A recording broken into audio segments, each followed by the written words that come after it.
We never slow down. I never thought now. I never thought now. These girls they come around. Don't love these hoes now. She love me for my sound. I'm posted in the clouds. I'm never coming down. Don't love these hoes now. I never thought now. I saw it on your face. You calling me the one. You said I never changed, but now that shit is done. We vibing to the beat. Your girl, she next to me. No place she rather be. It's kinda hard to see, and now they know me. She called me on the phone. She say she lonely. She won't leave me alone. She step up in the booth. Ain't fucking with you. You did that shit in 3. I did that shit in 2. So in love with you. Now you see my vision, so I float away out of midnight drifting. I never thought now, these girls they come around. Don't love these hoes now, she love me for my sound. I'm posted in the clouds, I'm never coming down. Don't love these hoes now, I never thought now. I saw it on your face, you calling me the one. You said I never changed, but now that shit is done. We vibing to the beat. Your girl, she next to me. No place she rather be. It's kinda hard to see, and now they know me. She called me on the phone. She say she lonely. She won't leave me alone. She step up in the booth. Ain't fucking with you. You did that shit in 3. I did that shit in 2. So in love with you. Now you see my vision, so I float away out of midnight drifting. I never thought now, these girls they come around. Don't love these hoes now, she love me for my sound. I'm posted in the clouds, I'm never coming down. Don't love these hoes now, I never thought now. I saw it on your face, you calling me the one. You said I never changed, but now that shit is done. We vibing to the beat. Your girl, she next to me. No place she... What's going on, guys? Welcome back to another live stream. And yes, it's something totally different. I mean, after filming my match reaction earlier today, and considering it was 20 minutes, I still felt like I had more things to get off my chest. So I thought, let's do an emergency meeting tonight, guys. And oh, Tom's gone. But yeah, I thought, oh, and he's back. What happened there, bro? Nothing going on, but I had the stream on in another tab, and I was like, "Oh my god!" Yeah. Aside from Arsenal, how you coping, bro? Oh, I'm all good. I'm all good, mate. Yeah, I got scammed by Pringles, but other than that, yeah, it's going quite well, thanks. What about you? Yeah, I mean, obviously I filmed my match reaction earlier today, so I exploded, it's fair to say, towards the end of the video. So, yeah, you know what? I feel more annoyed than I did yesterday about that game. I mean, obviously, let's actually go straight into the game. Obviously, I think we should be expecting more guests coming on. I think Josh will definitely come on because he's still live at the moment. He's going to be a bit delayed. So we're just going to start the show with me and Tom. Yeah, give me your overall thoughts on that game yesterday, because honestly, I'm baffled to how we lost, but at the same time, does it surprise you? Well, I mean, we've been on this 13-game unbeaten streak. Yeah, we play the best football that we have, in my opinion, over the past 13 games. Yeah, it's the first loss in 14. It just doesn't make sense, but I'll tell you why. Yeah, we've got Trossard on the right wing who's creating chances. We've got other players who are creating chances. We had, was it 23, something like that, shots yesterday? Yeah. And we didn't score a goal. We had more expected goals than shots on target. I don't know if you knew that, but there you go. Oh, my God. That's just staggering. I mean, Yeah. we had 14 shots, 6 big chances created.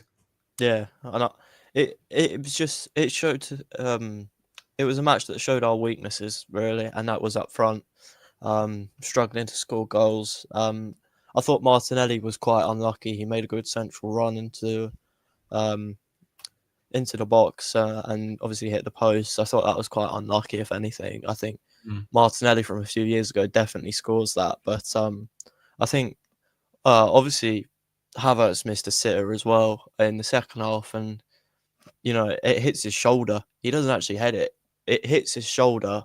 But the most frustrating thing to me, was with half an hour to go, we're 2-0 down. We need a few goals to get back in the tie, and he brings Jorginho on. Jorginho. I didn't even think Jorginho was that bad, but he's not exactly the exciting attacking options on the bench, is he? So None of them are. no, and that really confused me. And then we've got Jesus who came on as well, which should have started the game. He should have started the game over Havertz because Havertz's first game back. But what was so baffling to me was we've got Havertz, who was the size of a giraffe, on the wing, playing crosses into Jesus, who was probably the shortest player on the pitch, against Sven Botman and Dan Burn, who are two leopards. Oh my God. Deep that for a second. No, that got me. Dan Burn, he's like 6 foot. Oh my God, he's a 6 lamppost. foot 6, isn't he? Oh He's my a God. lamppost at the back, and we're expecting Jesus to beat him in the air. Oh, This isn't Man City Arsenal from a few years ago at the Emirates when Raheem Sterling beat Rob Holding in the hair. Yeah? Yeah. Jesus is washed. His purple patch is over. Back to standard Jesus. Get him out in the summer. Yeah? The only reason why I wouldn't sell or get rid of any players this January is purely because we need numbers. Purely because we need numbers. Yeah? And our squad is so small. Yeah? And it goes to show that the Kroenkes need to act this January or they can get out of it, yeah? Sign a forward player, sign at least 2 forward players, or just sell the club, yeah? It's beyond a joke now for me. I think our transfer strategy, but the thing that annoyed me the most last night was we literally went out there and it looked like we didn't have a game plan. Why are we leaving Alexander Isak, of all people, unmarked on a set piece that the goalkeeper is taking from the halfway line? Why are we leaving their lethal man up front? And by the way, Jacob Murphy, not only last night, but in recent weeks, has showed our right-hand side levels. Yeah. He has shown our right-hand side levels. Yeah. And Anthony Gordon is the exact player who I think we need. Yeah. That kind of profile. Not exactly Anthony Gordon. Yeah. But that kind of profile. I'd take Anthony Gordon, but... Yeah. Mate, you would not be able to tell the difference between which team is challenging for Europe and which team is actually challenging for a league title. How are you supposed to explain that Arsenal Football Club are not the ones with firepower up top, but Newcastle have that in Gordon and Isak? And Jacob Murphy. That's pretty much why they won the game. Yeah. Yeah. I mean, we go out there with no game plan and half our starting 11 isn't fit to play. Like, let's be real. Odegaard probably shouldn't have even... He shouldn't have started the game. Havertz shouldn't have started the game. Yeah? You got Martinelli, who probably shouldn't have started the game, although I actually thought he was decent last night. I don't think he was incredible. Like, as I said, Jacob Murphy, Anthony Gordon showed him levels. Yeah, but I think, for me, Miles Lewis-Skelly and Declan Rice were good last night, I think. They're positives. I thought when Zinchenko came on, I know he got booked, but I thought he was half decent. Oh, big up Tack as always, but no, don't big him up. Don't big him up, else he'll be like, "Oh, can I come on the stream, please?" Oh my gosh. You're a mutant, mate. You're a mutant at Arsenal. Like this is what Arsenal have got us doing now. Real talk. Yeah, big up AFC always. Speaking facts as always. What did you also make of this as well? Complaining about the football, the same football we scored 5 against Bolton, 3 against Preston. Now, look, it's an awful excuse. What I'm trying to say, but these journos again. Yeah. They asked him the question, and to be fair, he didn't really have any choice but to answer it. Yeah, I said this morning. I read it this morning, and I said on the group chat, "Is it Jurgen Klopp? Take the mask off. Is it Jurgen Klopp? Is it Eric Ten Hag? Eric Ten Hag wearing a wig?" No, nah, you can't blame the football, man, because we haven't been scoring in the Premier League either. Yeah. It's nothing to do with the football. Yeah, I mean, this is a good point as well. Arteta has ruined our attacking play. Something I actually pointed out on my match reaction earlier today, that how many attacking players is this manager going to ruin? Like, he ruins Jesus, he's regressed Erdegaard, Rice has regressed, Martinelli's regressed, Trossard's regressed, Saka's going to regress, because obviously we're not going to have any choice but to throw him into the deep end and rush him back from injury, because he's the only attacker that can have that sort of, X factor in the final third. How many is he actually going to ruin? Because I've got to a point now, Tom, where I think I don't really blame the players anymore. I think this is a manager thing, because there's no way Martinelli at 23 years of age, I think he was actually 22 at the time, when he scored 15 plus goals. There's no way as a Brazilian international, right, you regress after a season like that. There's just no way. And Trossard, after the season he had, there's no way he regresses either. You should be kicking on. There's no way you regress. And even the players that aren't here anymore, like Aubameyang, Lacazette, I think Leno is another one who regressed under this manager. Like, how many? How many's regressed under this manager? It's honestly a joke. I mean, to be fair, I just think with the Aubameyang thing and a few other players, I think they were just going for a hard, especially Aubameyang. I think he was just going for a hard time, because you see him leave, he goes to Barcelona, and he smashes it, and then he leaves again to Chelsea, back in England in the Premier League, and he struggles again, and then he goes to Marseille, and he's one of the most clinical goal scorers in the world at Marseille. To be fair, he didn't really want that Chelsea move, did he? He had no choice but to go Chelsea. Because Barcelona never wanted to get rid of him. Don't forget that. I think he went to Chelsea because of Thomas Tuchel, and then obviously you got Todd Bowley, who sacked Thomas and that was Tuchel the only option. That's the only reason why he joined. And then I think with the Martinelli one, I think it's just a tactical change, which I don't expect Martinelli to get used to. I still think Martinelli can get the 15 goals, which he had a few years ago. It's just teams found us out that season, and like, we could easily go back to how we were playing a few years ago. Yeah, is it because we missed Granit Xhaka? It shouldn't matter, because we signed a £100 million player to replace him. Yeah. So I think for me, Martinelli just isn't a touchline winger, and last night we saw glimpses of what he is. Yeah, making those runs into the central areas. Yeah, making runs beyond the last man. Yeah, and I went to Arsenal. Who was it? Arsenal, Lyon, Emirates Cup over the summer. Obviously Martinelli after coming off that poor season, and he wasn't that bad. He was getting past the first man. It was just in front of goal. His head was down. He just didn't care. He didn't care for me. Like, that's the easiest way to put it. And the touches were heavy. So I do still think there's a player in there, and I don't think, like, towards the end of the season where he scored 50, when we lost 3-0 to Brighton, I don't think that game helped him whatsoever, because he clearly got seriously hurt there. So I don't think that game helped him at all. But Trossard is one that, you just can't explain, really. Trossard is one that you wouldn't have expected. I think maybe that's just his legs losing it a bit. I don't know.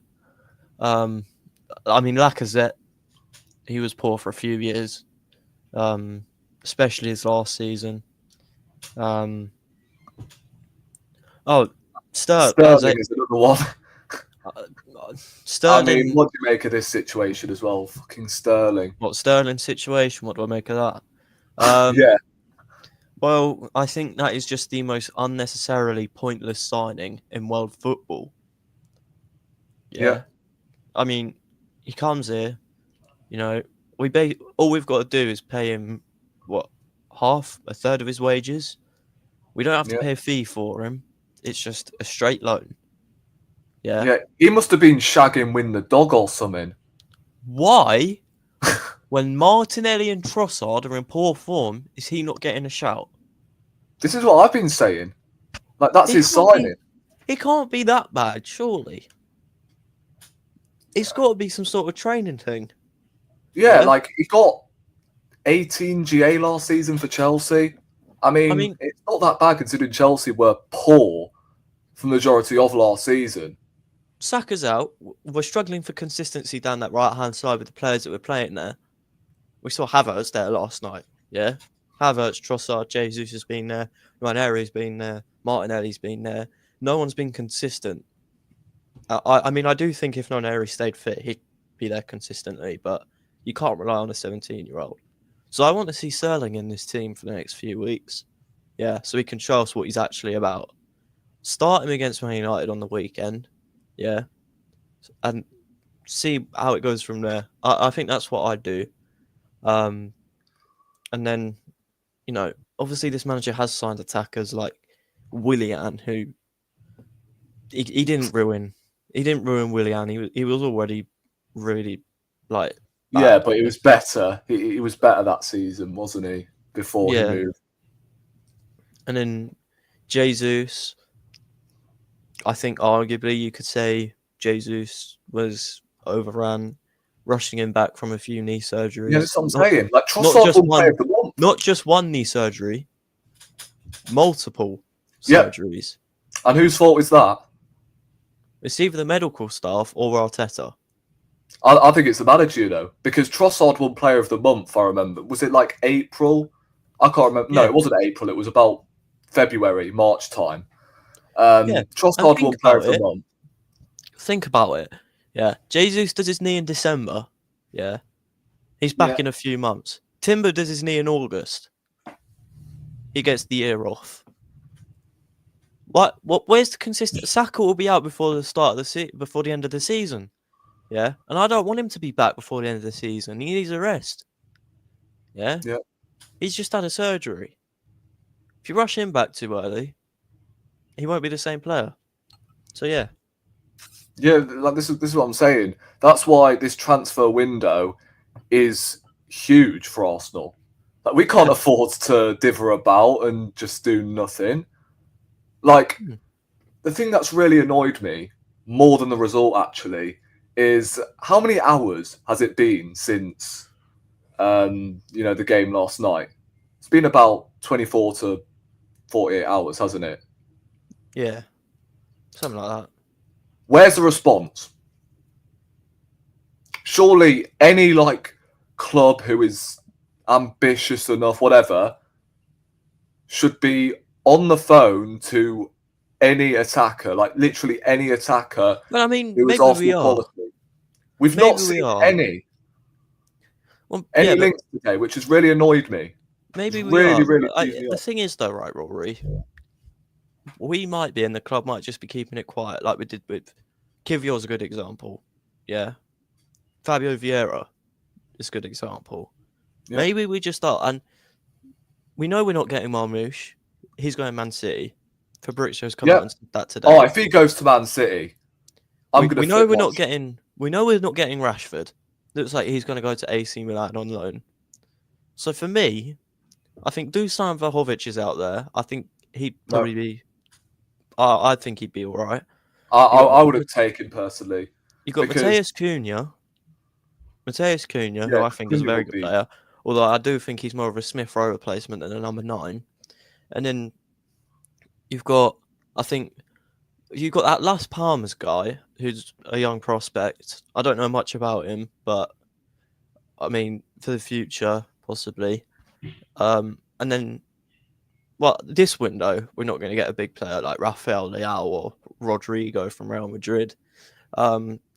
So I mean, Iliman Ndiaye from Everton is a player that I rate.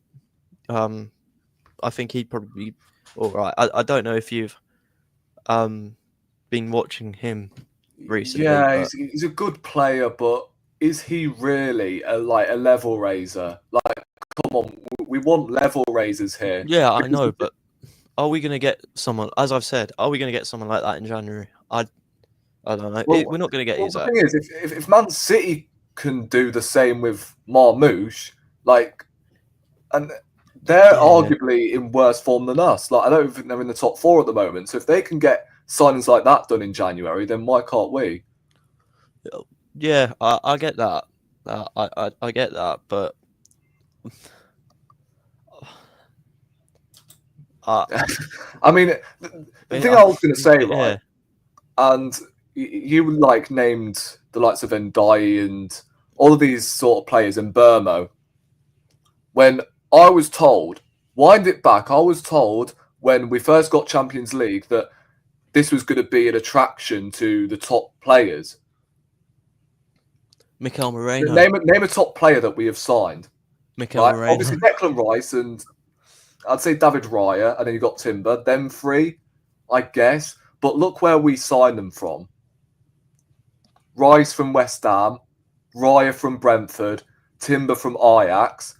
If it's anything, we were signing top players when we were in the flipping Europa League, for crying out loud. Look how many we signed back then. Like, think about it. We signed Partey when we were in the Europa League.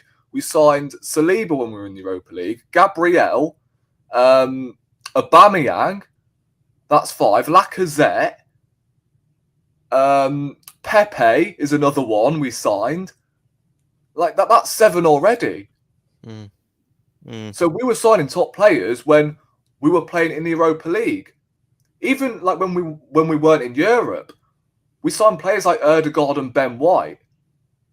So far, we've had 3 windows, and since being in the Champions League, we've signed Bournemouth's number 2, Calafiori, who's predominantly more of a centre-back, Moreno, who's bang average at best, and Raheem Sterling on loan. And then you got Declan Rice. And I'm going to say this now, that was an anomaly. Like, that all deceived us, thinking, oh, the Cronkies have changed. We're actually willing to spend money. Like, let's be honest here. I mean, I do think Calafiori will be good in the future. Yeah. And don't get me wrong, I thought he was man of the match on Saturday, which baffled me. It's why he didn't get any minutes last night. I think he should have started the game last night. Yeah, that's another thing. All of our signings in the summer, Calafiori, Moreno, Sterling, and obviously Neto because he's cup tied, did not get any minutes. Why are they not getting minutes? Right? Bear in mind, Calafiori and Moreno cost over, I believe, 60, 70 million combined. Around that yeah. could have got us a striker, a position that we desperately need. But no. Yeah. At least we've got 7 left backs, though, to fill in. Yeah, I don't know if I said this on the stream that we did together not last night, the other day, but I don't get where all this Calafiori hate's coming from.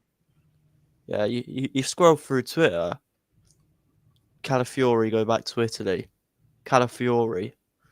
I don't get where all the hate's coming from.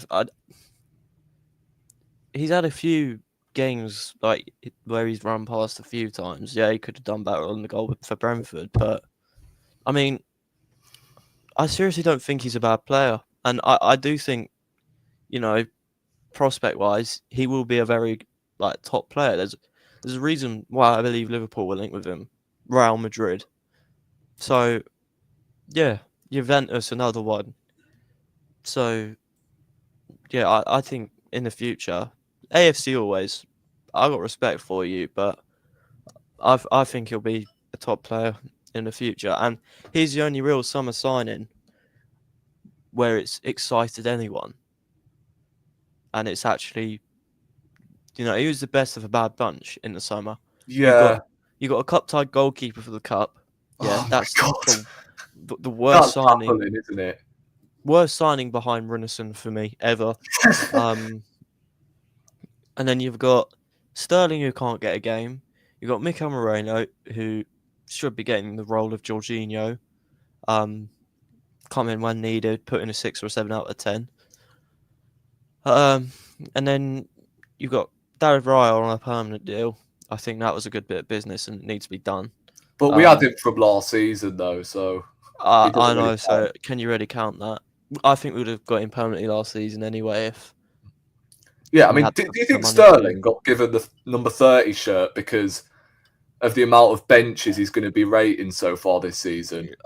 Mate. That's probably why he picked the number 30 shirt. When the Sterling news first came out on the Arsenal app, scroll down, buy your Sterling 10 shirt here. 10 shirt, the number 10. Imagine if we from the 10 Imagine he actually got that shirt. Oh my god. The whole world would be in meltdown. I forgot about that, you know. Totally forgot about it. Ridiculous. But yeah, if you had to, like, to take away, let's say, I was going to say take away, like, realistic signings, but let's say realistic signings only, yeah? Who would be, like, your number one priority this January? I've said it before. If you count Antoine Semenyo as realistic, either him or Brian Mbeumo. I think we desperately need a player who can play on the right. And I think Semenyo would probably be my number one choice, but don't get me wrong, I'd take Mbeumo. But I think with Semenyo, he is a game changer for me. Like, as you said, Thomas Partey, Declan Rice, players like that. And once Saka's back, say next season, he can take Martinelli's spot, Semenyo. I think he's good enough to do that. So yeah. What about Nico Williams for you? Because in my opinion, I think I'm 50-50 with Williams at the moment. 50 million? Yes, like his stats, you've got to take into account. Like, they've not been good enough considering the Euros he had. But when you flip that around, Isak's stats weren't that great in La Liga, and he's tearing it up in the Premier League at the moment. So all it takes is a club that actually suits their game plan. He was in a very, very, very good Real Sociedad team at the time. So would you say Nico Williams, for me, again, 50-50? Like, those stats, you've got to factor in, obviously, his end product and whether it's good enough. But he could rip it up in the Premier League. I don't know. Yeah, I think I'd take him for the 55 million release clause or whatever it is, around the 50-55 million mark. I think I'd pay that.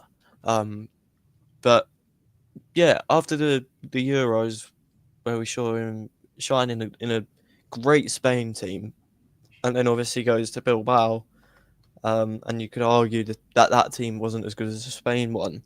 Yeah. But I don't think it's just the stats that back him up as a player. I think he is better than Martinelli. He is better than Trossard. You know, he's unpredictable, which is what we need at the moment, inside or out. When it comes to attacking, the right back, which he'd be playing against. You know, so for me, that's why I'd take him. Unpredictability. We need some of that in this team. Yeah, we got Martinelli. Yeah. Teams don't double up on him like they do with Saka because they know he's useless and they know what he'll do. Yeah, Ashley Young. Just a reminder, Ashley Young. That's the only thing I'm going to say about Martinelli. Ashley Young. Yeah. But yeah. We got a question here from AFC Always. Do you think ESR would have made a bit of a difference coming on if we didn't sell him? Off the bench, no. Coming on off the bench, no. Yeah. But he's good enough to start for this team. Oh yeah, 100%. Because at the moment, Erdegaard looks like he needs a break. Yeah. I mean, he came back. First, 3 games, he was brilliant. Yeah. And then since he gave birth to his child, he's been... Yeah. The baby's kept him up. He looks knackered. But again, this manager is running him into the ground. Yeah. Um, uh, yeah, I think Smith Rowe would have made a difference to this team, but not off the bench because he was coming off the bench last season and he didn't really do anything to, impress Arteta and give him the start other than against Luton at home. But yeah, I think he's better than Moreno. Um, you know, give him that 8 role, and I think he would have done well. And I think Yeah, he would have got a lot more games this season than he did last. And now you see him at Fulham thriving and doing well. So, yeah, I wish him the best. He was a great servant to the club, and he was one of the fan favourites, And I've literally got a picture of him up there. yeah. That one. So, I yeah, mean, what was I going to say? Regarding Erdegaard, right? And obviously, we've been criticising him about his chances created and his, you know, current like statistics. Like I think he's got like 1 goal, 2 assists for a creative midfielder. It's not the best return, it's not but great. yes, it's not great. But where's the striker at? Where's the striker to feed the balls in? Like there was a I moment in the mean, game where he has hold of the ball, and I think many Twitter accountants clipped that up and was like, well, for some reason he's decided to take so many touches. Well, I'm sorry, if that's a Gyökeres or an Isak, you have the running behind there. You saw yeah, Havertz at right wing yeah, in that Havertz isn't passage that of player. play.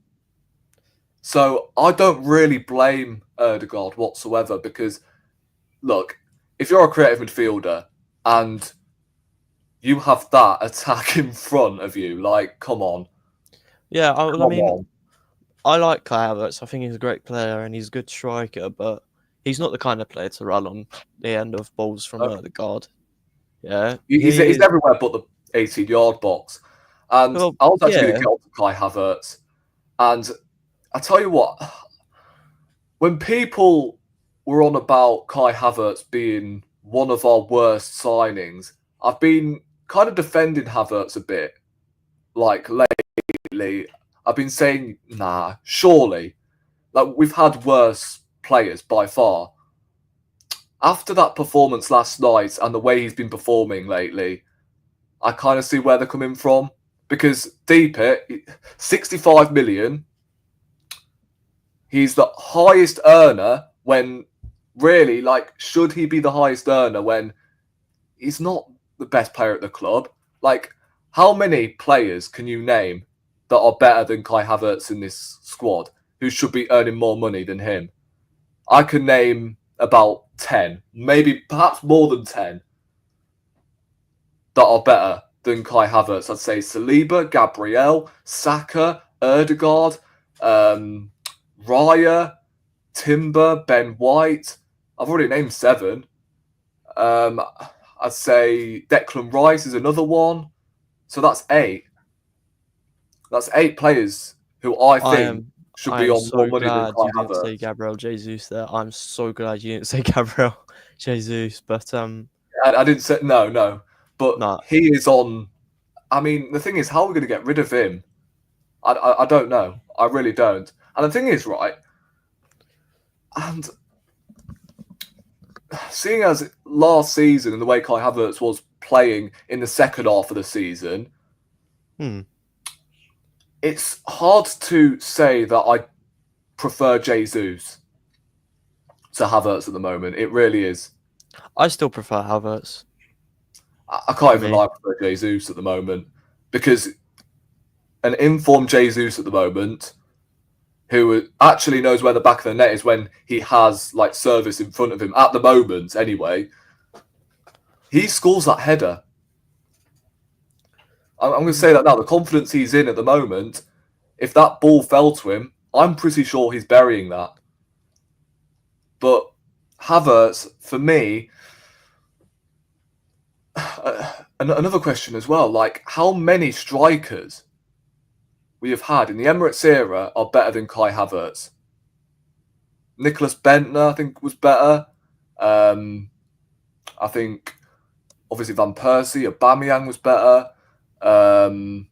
Welbeck was better. I'd even take current Danny Welbeck over Kai Havertz. Am I missing anyone? Lacazette's another one. I'd even prefer Gabriel Jesus in front of him right now. I mean, the only players that I guess you can sort of compare him to are Shamak and Sonogo. I know that may sound harsh, and obviously Nketiah, that's another one. So, Wow. That's a compliment on I Arteta, to be fair. with them strikers, I really do, because when you deep it right, Arsenal built on strikers. Look how many world-class strikers we've had in the past. Van Persie, Aubameyang.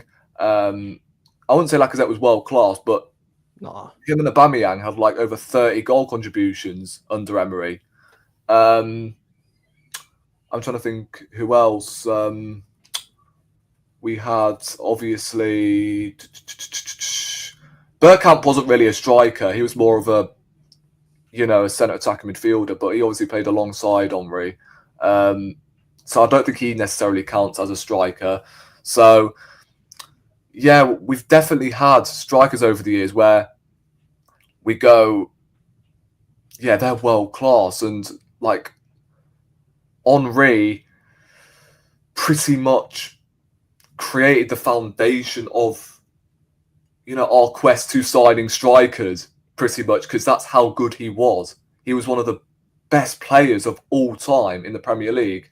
And now it's all about false nines and shit. Like, I wouldn't even say Kai Havertz is a false nine.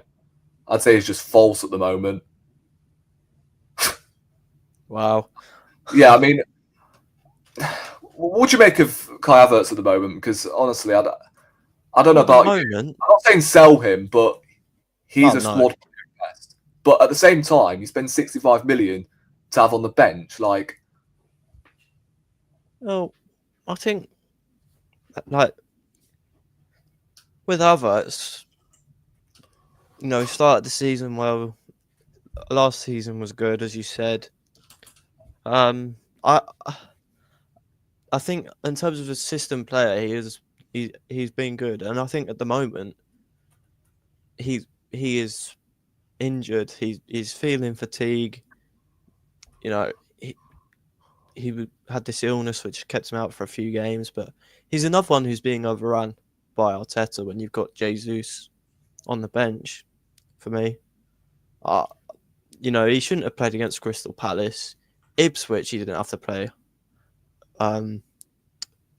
So, yeah, for me, I do think Kai Havertz is a good player, and I will have his back. But I defended Mikel Moreno, and I gave up with that the other day. And that's the thing. I defended Mikel Moreno, gave up with him. I've defended Kai Havertz. I've defended Kai Havertz for so long, and I'm going to keep doing it because I do think he's a good player. Obviously started rough, but then again, what can you expect? You've signed him from Chelsea, So yeah, I do still think there's a player in there. Yeah, but it's just madness that he's not Isak. He's not Isak. He's not Isak. He doesn't have the pace to run him behind. But I don't think Jesus has that either. I don't think any of our strikers do. I mean, Jesus definitely had the capability of doing so. Like when he first came in, his movement was unbelievable. Laugh at me. I thought Nketiah was good at running onto balls. Obviously, it was just his finishing that let him down, or his decision making. But I still think he could run onto a pass from Odegaard. Yeah, I mean, that was just straight into that is what cheesed me off about Nketiah the most. His decision making at times was just, oh my god, the worst I've seen from an Arsenal player, to be honest. I can't think of. Perhaps Iwobi's another one who had awful decision making. Martinelli is definitely up there at the moment because he's been awful when it comes to decision making. But yeah, I was just going to say, I know Havertz isn't an Alexander Isak. He's more of a target man. He's our Olivier Giroud type. Oh yeah, another Arsenal striker who is, I'd say, better than Kai Havertz at the moment because of the goals he scored. And yet this fan base still, hounded Giroud out of Arsenal because he was a French lamppost in that single game against Monaco, and he costed Ozil from breaking the 20 assist record, didn't he? But the fact we paid 65 million for Havertz and Newcastle spent the same amount of money for Isak, that's something that I just cannot get over. Well, when I wanted him back at Real Sociedad, and I told man that he's a baller, but because of his goals, like no one really paid attention. But Newcastle got him. I was like, no, he's going to do well at Newcastle, isn't he? It won't honestly surprise me if he does rip it up. But the thing is, right, if he comes to Arsenal, don't be surprised if his goals dry up. And if Jesus is going to go the other way to Newcastle and he starts banging goals in, don't be surprised, because real talk, every time Arteta hates to play a number 9. He despises it. You say that, but you always like to link up striker, and Isak is that, but I don't think he's going to score 30 plus goals for Arsenal. I really don't. In this Arteta team, I don't think it's happening, because he would want Isak with his back to goal, linking up with Saka and Martinelli, hopefully interchanging and that. There's no way Isak's going to score 30 plus goals under Arteta. Just no way. He may score the odd goal, but yeah, and look, I'm a huge fan of Isak. He's one of my favourite players in the Premier League. But yeah, it honestly won't surprise me if Gabriel Jesus ends up regaining his form, because he's left Arteta. Like, look at Nuno Tavares this season. Look how crap he was. I'm just looking at something here. A certain player. I mean, I doubt it would be possible, but if Ivan Toney becomes available on loan from Saudi Arabia, would you take him till the end of the season? Yeah, I would, but it's never going to happen. The money he's on there is crazy. I know. Then again, was there someone who signed for a Saudi club last season which left on loan in January? I swear there was. What, last January? Oh, Jordan Henderson. Sorry, Jordan Henderson. Yeah, Jordan Henderson. I don't know. He just moved to Saudi for the money, didn't he?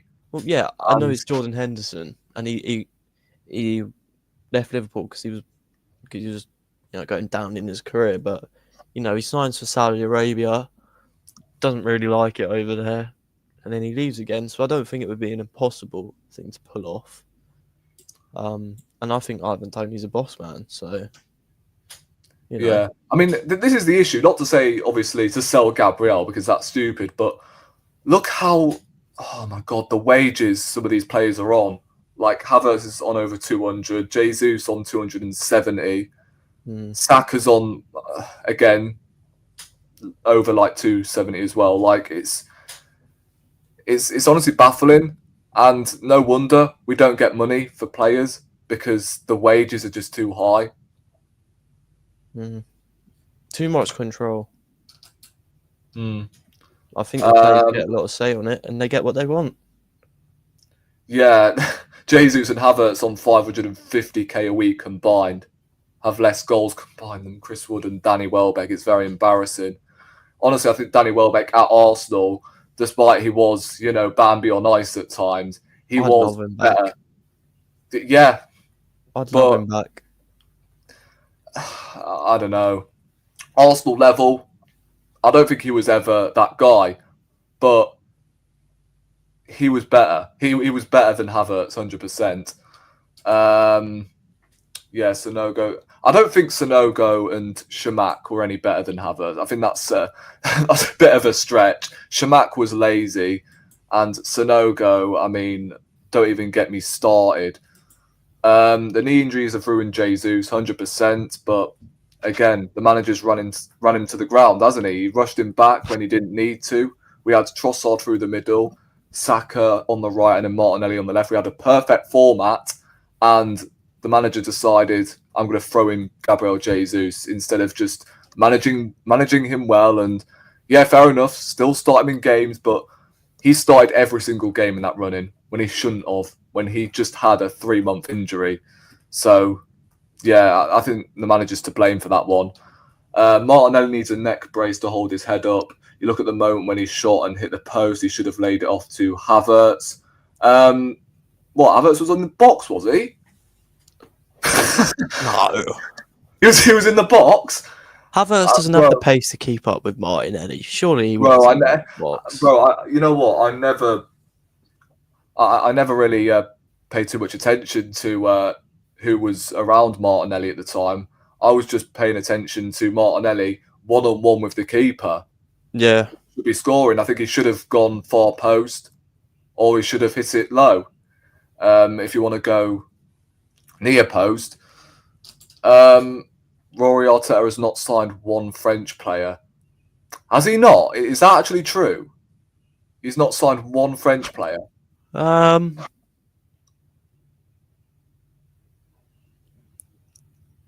signed a lot of Spaniards.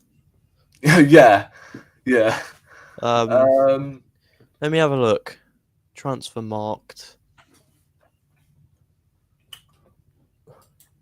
Yeah, there you go. Tony's on about 400k a week. Well, yeah, but it's Saudi. They could cover a lot of his wages. Like, come on. But we'll be paying most of that wage bill. It's just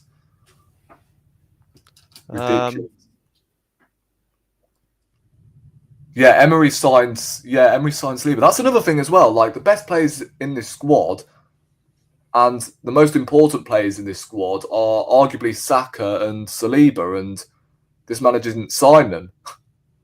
The attackers he has signed, Trossard, Jesus, Havertz was predominantly a number 8, who we decided to push up top.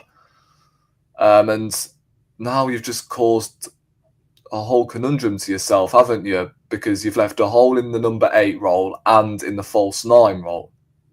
So now you need 2 positions. And this guy was supposed to be our Granit Xhaka replacement.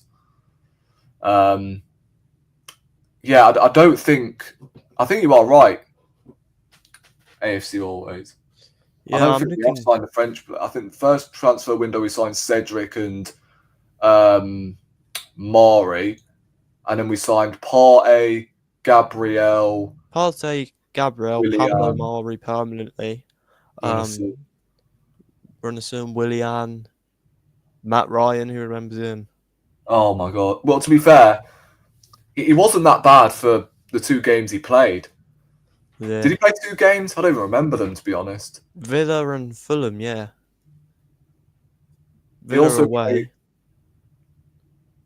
Didn't he play against Newcastle away as well? I think he played against Newcastle. No, I think that was Leno, actually. Away from home when we won 2-0? Yeah, when Aubameyang scored. Aubameyang scored in that game, didn't he? Yeah, El Neni scored. Let me double check that. I'm on it now. Arsenal Newcastle head to head. I'm pretty sure it was Leno. No, it was Matt Ryan. Yeah, I thought so. Because I remember praising him because of that game. Yeah. Leno was on the bench, so he wasn't suspended.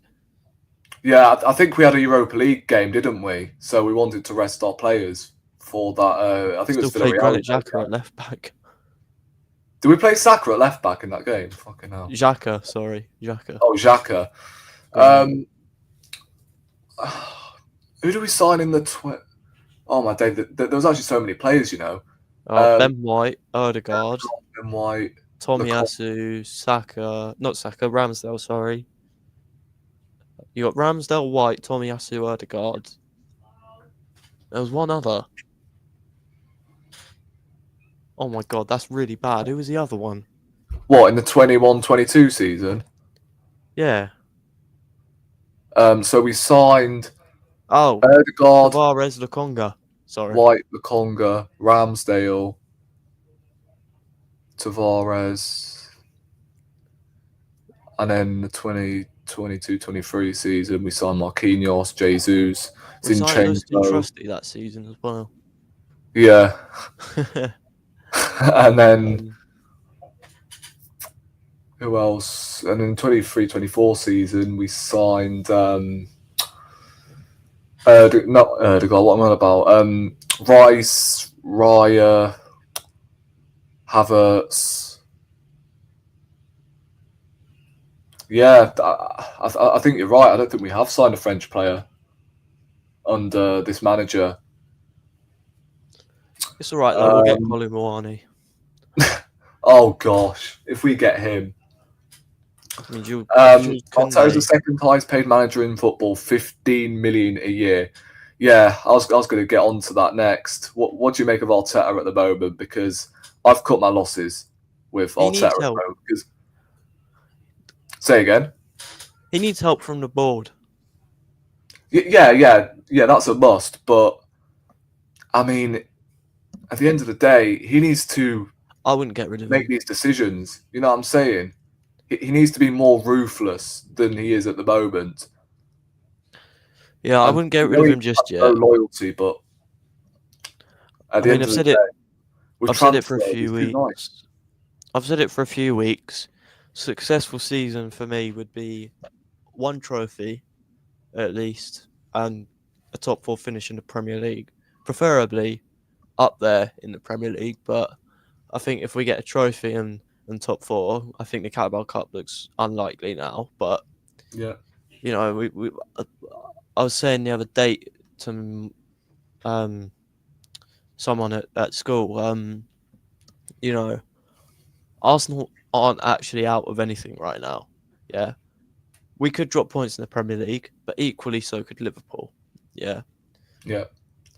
Liverpool not even that great though at the moment. Yeah. They're just not that great. They could easily drop points. Yeah, but Liverpool could easily drop points as much as we could. Carabao Cup, it's only half time. Yeah. Very slim chance that we go through, but it's only half time. Still got the FA Cup to play. And then Champions League, looking very likely we'll go through automatically and we won't have to play any playoffs. So I do still think, you know, we've got a lot to play for this season. So I wouldn't get rid of him just yet. So yeah, I do think a trophy's needed though. Yeah, but I don't know. Like at the moment, the way we are playing, it could be an overreaction. I'm not sure, but quite frankly, I grew up, and both of us are growing up, hopefully, to watch us play the Arsenal way, not the Bin Laden way. Not winning set pieces. Yeah, scoring set pieces. Like we grew up watching Arsenal playing the Arsenal way. Hence why we've got the champ 49-49 undefeated, playing football the Arsenal way. I mean, is this the Arsenal way at the moment? No, it isn't. And at the moment, I think it's difficult because obviously the board are not ruthless enough. I think ignore Arteta and the fact he's too nice at times to the board. I'd say the board isn't ruthless whatsoever because they just want a yes man. The same way that they want Thomas Rosicky as sporting director. No wonder we've not, been linked with anyone because we have pretty much sat through 2 months without a sporting director. Edu went in like October. What was it, November, October, something like that, and we've still not got one. And reports are suggesting it's Thomas Rosicky, another yes man. I don't know, like I don't know why we are, infested with these flipping yes men at this football club because I know exactly what's going to happen. Look, I love Rosicky as a player. I think he was quality back in his day, but as a sporting director, like I could be wrong. He could be ruthless, but because he's Arteta's mate, he's going to come in straight away. Yes, Mikel, you're doing great. Yep. Can I stroke your bollocks? All of that crap. I mean, I'm personally sick of it. Like we should be going for the best out of the best. Like, you know what I'm saying? Just so someone like Alabi at Real Sociedad, someone like that. Someone who can actually say no to Mikel, because I feel like he's got the whole control of the club at the moment.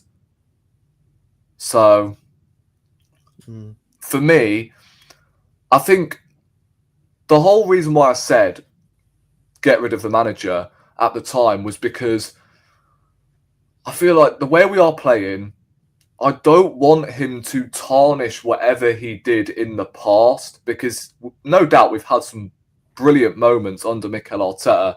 We won the FA Cup in his first season, and then he has got us back competing. And I don't want him to tarnish that. And if we continue playing the way we are, it's not going to be long until these fans turn on him eventually again. Because he's just won the fans back over with 2 years, which have been enjoyable in terms of like entertainment and the way we're playing football. It's been nice to watch these last 2 years, despite not winning anything. But I just think at the end of the season, you don't win anything, then you've got to go. And I think with the Carabao Cup looking out of sight, the weekend we've got Man United, which you don't know how that's going to turn out to be. Apparently we're going to wear the all-white kit. Yep, great. Yeah, that's Man United in the next round, isn't it? And then you've got Tottenham at the weekend. Like, these 3 games could define Mikel Arteta's reign at Arsenal Football Club. Like, if we lose to Man United and then lose to Tottenham, in fact, if we don't beat Tottenham, then yeah. If we lose to Spurs at home, yeah. If we put conversations have to be made, in my opinion. If we put in that same performance that we did against Spurs last night, like an exact replica of that game, that's a sackable offence. Yeah. In itself. But say, like, obviously, beat Spurs. Number one thing, it's an Arsenal player. Yeah. Beat Spurs. Make sure you don't lose to them. Yeah. And we've been doing that well recently. But Jorginho last season in the North London derby, if we have another moment like that, it's scary. It's scary to think of. Yeah, I mean, obviously, the last clean sheet, funnily enough, away from home in the Premier League was Tottenham. Yeah. I don't know what's going on with the mentality away from home this season. I really don't. Yeah.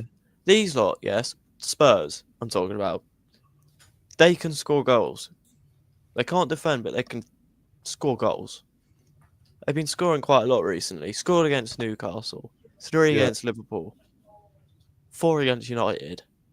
And it will be a Tottenham thing to turn up at the Emirates and pick up their first win in like 2013, since 2013. Yeah, it would be a Tottenham thing. And yeah, the way we are attacking, like, I don't know. It's a difficult one because they can't flip and defend. They've got injuries left, right, and centre. Like, they're missing their whole back four. I don't even think. And if our attack cannot click and somewhat come to fruition, then yeah, FC settings on the transfer list you go. If you can't, get him, you can't get him behind. In particular, Martinelli, right? Like, that is a perfect game for him with the high line and that. Like, yeah, you've got to be. He's never scored in a North London derby either. Has he not? No, never scored in a North London derby. Oh my days! I've only just realised about that. Smith Rowe has though. Smith Rowe has. Yeah. Just saying. Guendouzi had grit in midfield. That's what's missing from ours. I mean, I rated Guendouzi. I don't know about you, but I think he was a neat, tidy player. Yes, I know he'd lose his head, but he was our Granit Xhaka pretty much at the time. Well, yeah. I don't think we could have had both of them though. If I had to pick one at the time, it would have been obviously Guendouzi. But yeah, we could have done with Guendouzi next week, I guess, against Tottenham, because we all know he's up for this sort of game. Yeah, well, like, I remember when we drew 2-2 in the North London derby. I think when we went 2-0 down. Oh yeah. Yeah, Lacazette, Aubameyang scored. He was man of the match, best player on the pitch. Yeah, so he's always up for this game, up for these sort of games. So I think, yeah, I don't know about you, but did you rate Guendouzi when he was here, or? Well, obviously Josh has his Serie A Obsessed channel, and Yeah. he was doing a watch along for Roma Lazio, a massive European derby matchup, if you want to say. And Guendouzi was playing in that game, and I was in Josh's chat, and I asked him, "How's Guendouzi nowadays?" "Oh, he's been awful today. He's been average today." So it's not been as So good. from what I can understand, he's not been great since that, and that was a massive game. So I mean, I don't know. I thought he was quite an exciting player, and we've obviously sent him out on about 6 different loans as well. It was like, you might as well just keep him, but he obviously had that stinking attitude. So yeah, Yeah. I think it was the right thing to let him go. Yeah. But in terms of like the player and I how it thought, was at Arsenal, like how would you have summed up his time at Arsenal? I thought he was always quite an exciting player, but you know, I mean, I mean, that's really about it. I think, first season he was quite good, and then he had the stinking attitude, and it got him out of the club. Yeah. So that's really about it with Guendouzi. Tom, come on, bro, we ain't winning nothing with this manager. Would you like to respond to that? Well, look, we ain't gonna win anything under this manager. How many points were we off the title last season? 1 or 2? It was 2, yeah. 2. It's his first job as a manager. He's young, he's hungry, and he wants to win. You can tell. He wants to win. He wouldn't be so animated on the touchline if he didn't want to win.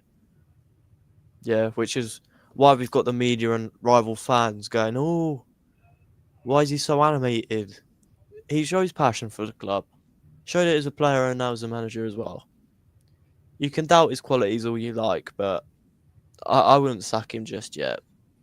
Like, come on, it would be ridiculous. Yeah, I mean, like, let's say Arteta was going to get sacked tomorrow morning, and you had a list of managers. Who would be like your number one target? Because for me, I'd take anyone with a CV. Thomas Frank. Thomas Frank? Yeah. Like, out of all of the managers in the top 5 European leagues, Thomas Frank at Brentford. The Inter Milan. What's his name? Inzaghi. Yeah, him. Maybe yeah, I like him. I mean, considering like we always play boring football at the moment, I think Simeone, like, what's the difference between him and Arteta at the moment? Oh yeah, because Simeone actually plays defensive football, but he still grinds out results, whereas Arteta plays boring football and we don't get results at the moment. I'll take Alonso at Leverkusen, who's reportedly going to be leaving in the summer. Hansi Flick was available as well last summer. So there were managers available. I don't really want this.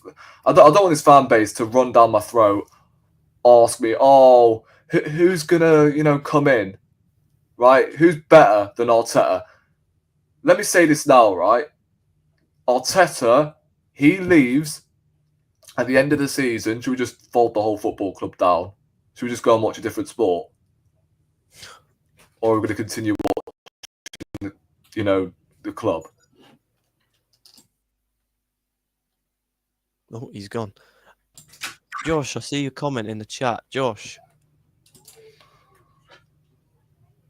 has finished his stream by the looks of it. All right. Yeah, let me just go through a couple more of these comments. George Graham played boring football. Look at the league titles. He won also 2 league cups, 1 cup winners' cup. Yeah.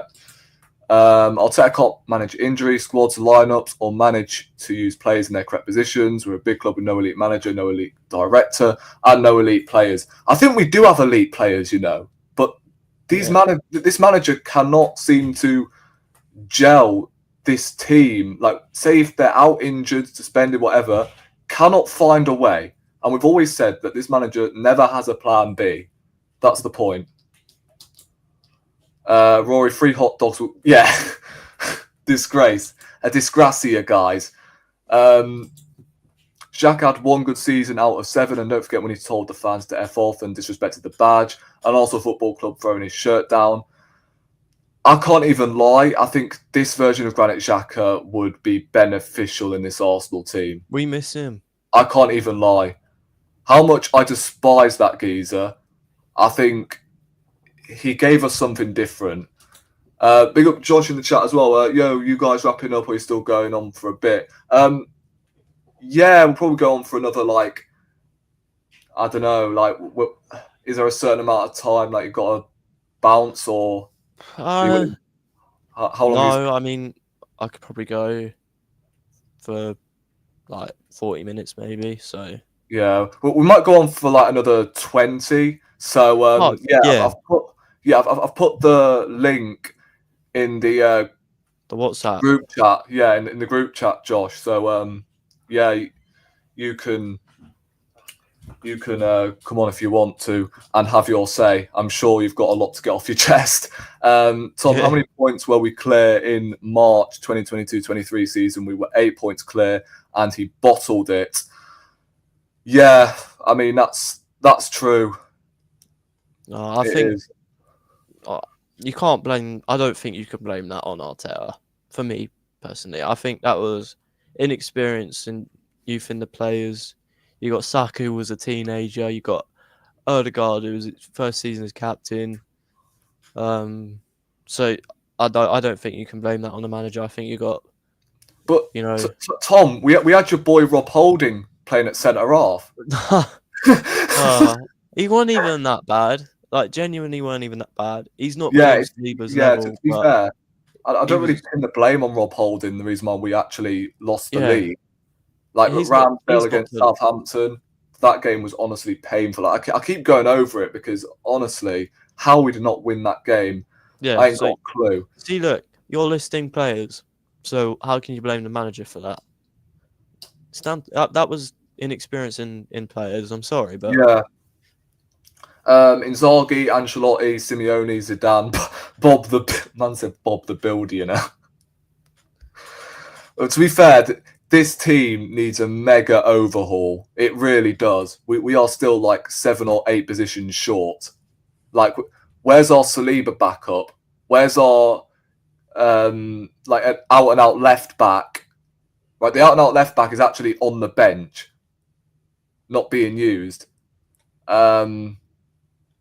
We're still missing a box-to-box midfielder. We're still missing a 9. We're still missing a winger who can play on both flanks. So we've still got a lot to do. So yeah, Bob the Builder. I'd take him on an 18-month contract. Here he is. Big up, Josh. You negative man. I need to F off to the name, mate. I need to get F off to the lane, bro. You know what I say, Rory, mate. Yeah, but how's it going? You all good? Yeah, all good. We've just been discussing about obviously the Newcastle game, transfer window. So yeah, all I'm going to say is, what a negative man you are, Josh. It's your fault at the moment why we're not in form, and we should be throwing rainbows in Narnia pretty much on how great this manager is and how protected.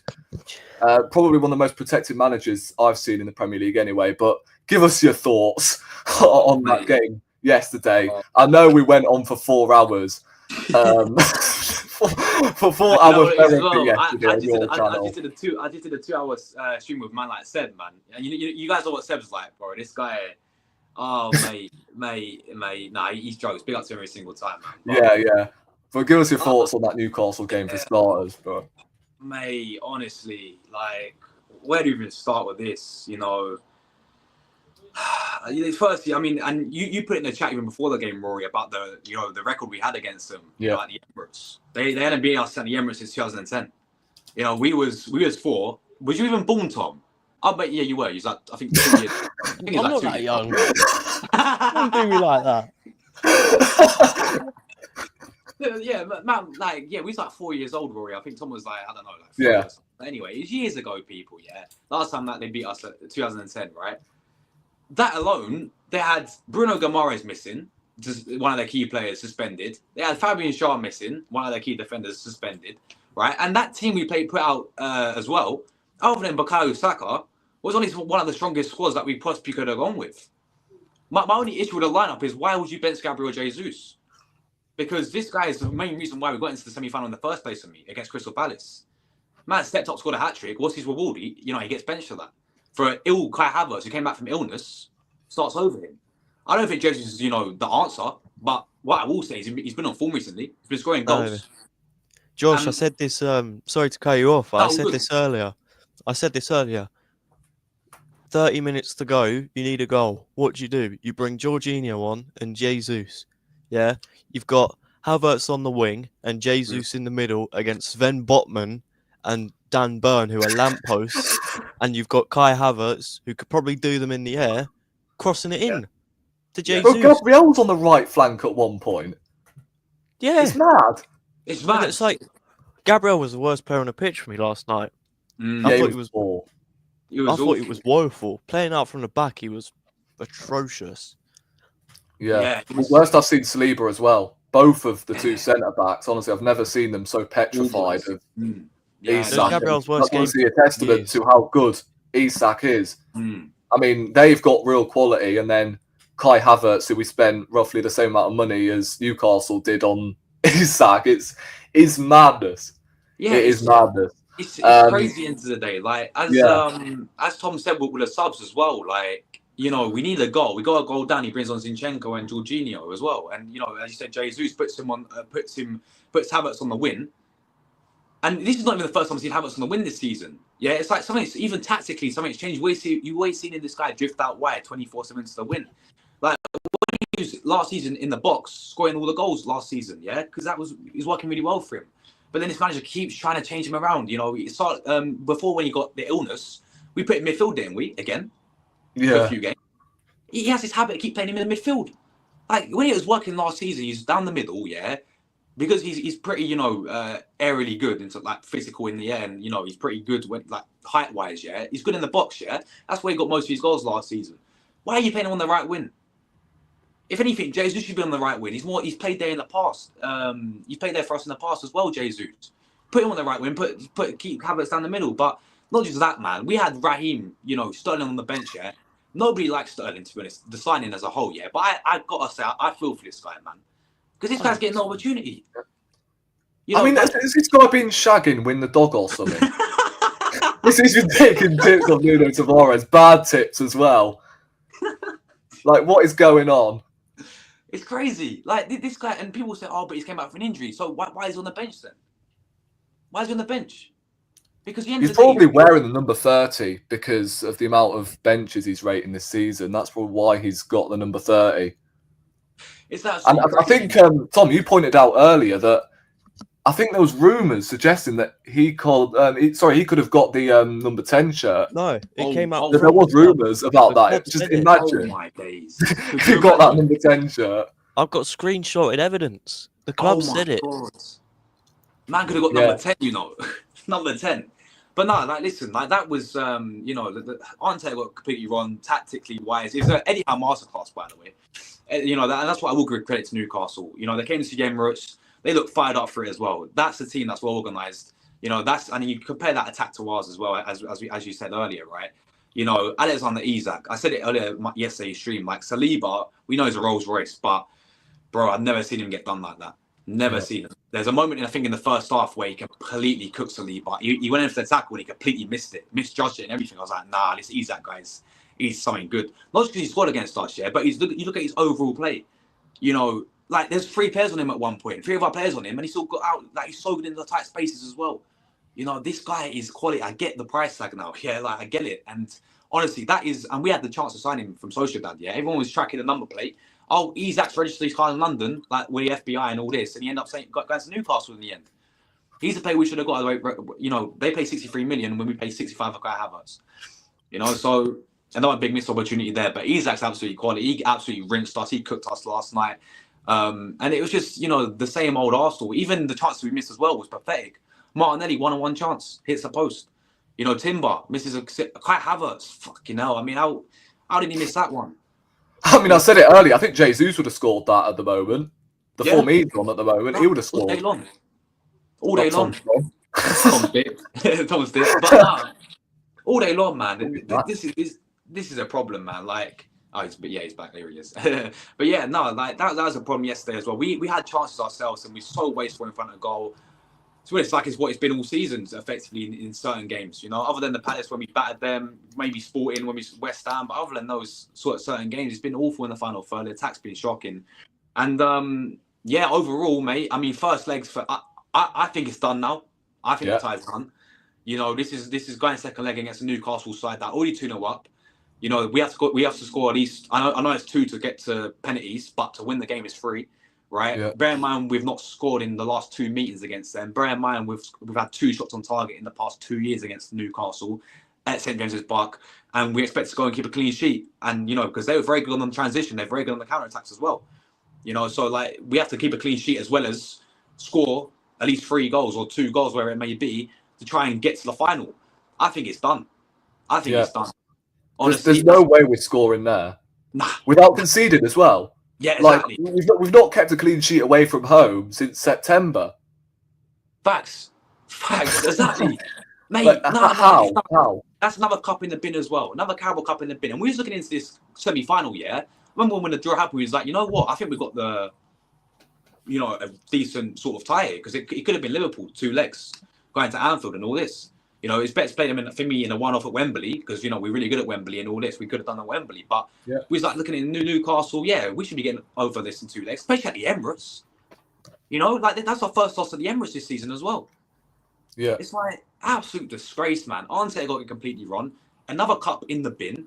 Yeah, we got obviously Man United in the FA Cup on the Sunday, right?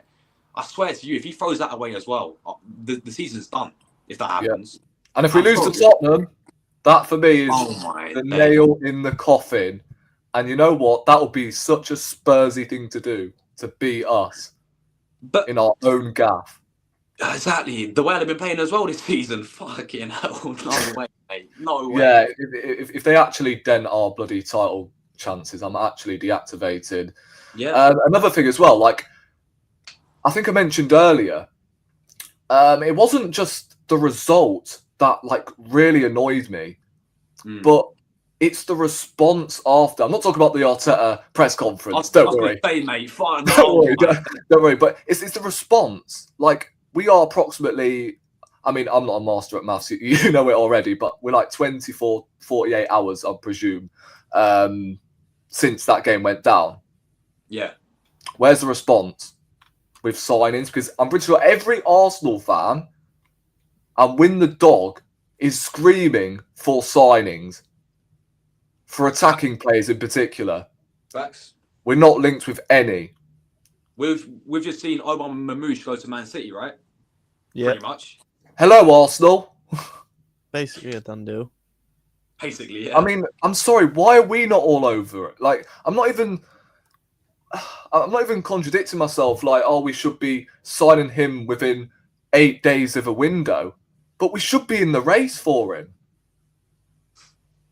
Absolutely. Absolute facts. And if he goes to Man City, I'm going to flip my shit. This is thing that, you know, we go back to in every window, mate. You know, like in the summer as well. Absolute. I mean, look at this. Calafiori bench, Marino bench, and Sterling benched. Yeah. Now cup tied. Fucking all our signings was benched. Or cup tied. How much should we spend on Marino and Calafiori combined, by the way? Again, my maths ain't mathing, people. I think someone's going to have to one out for us. Yeah, it's about 60, 70 million. It's something like that. It's a lot of money. It's crazy that we could have got a striker for that money.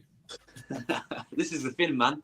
Every single window, man. Every single window. This club just doesn't do what's required. They give me no confidence in January that I'm going to sign you know, what's required at the end of the day. No confidence whatsoever. We'll do the B-Tech option. We'll shop at the Poundland as always. We'll get a loan deal, maybe like a Colin Mawani, or maybe go for like a Rashford because it's fashionable that we get X rejects and, you know, Arteta can convert them into the, you know, the best like we've seen with Patty, what he's going to do with Sterling and all this never worked. So yeah, that's what we'll probably do, man. I'm not confident yet. I don't know who even is our sporting director right now. Yeah, I know. We've gone into a transfer window after Edu leaving. I think it was like 2 months. 2 months he's been out of Arsenal. We've been sporting directorless, if that's a word, for 2 months, and we've still not got a sporting director in. They're talking obviously Thomas about Rosicky, come on. Yeah. Not for me, mate. Not for me. I mean, we're not a nursery here. Like, we're a football club. Exactly, man. It's just like another ex-player. And don't get Rosicky as a player was amazing as well. Yeah, proper player. Like some of the goals he scored. I remember the one against Tottenham. Yeah, no, that guy's a proper player. But I hear what people say. Oh, but you know, he's had experiences in the role. He's, you know, he went to was it Sparta Prague? He was there, whatever. Yeah. But it's for me. I see him as another yes man. People. I'll be honest. Like the one I really want to go for is either that Social guy or that Campos from PSG. Yeah. One of the two of them, really. But there've been no links to that. It's just been, you know, either Mertesacker coming back or another. Mertesacker. Do me a favour. That'll be even worse than Rosicky. This is what I'm saying, man. This is what I'm saying. It's like this club for me, and I mean, to be fair, with Mertesacker, hopefully he put off a transfer quicker than he could run at an attacker. Oh my gosh. Celebrating Jesus is like getting your car to start after being parked up here, just no telling how far it's going to take before it breaks. Crazy. It's facts though. Oh my god.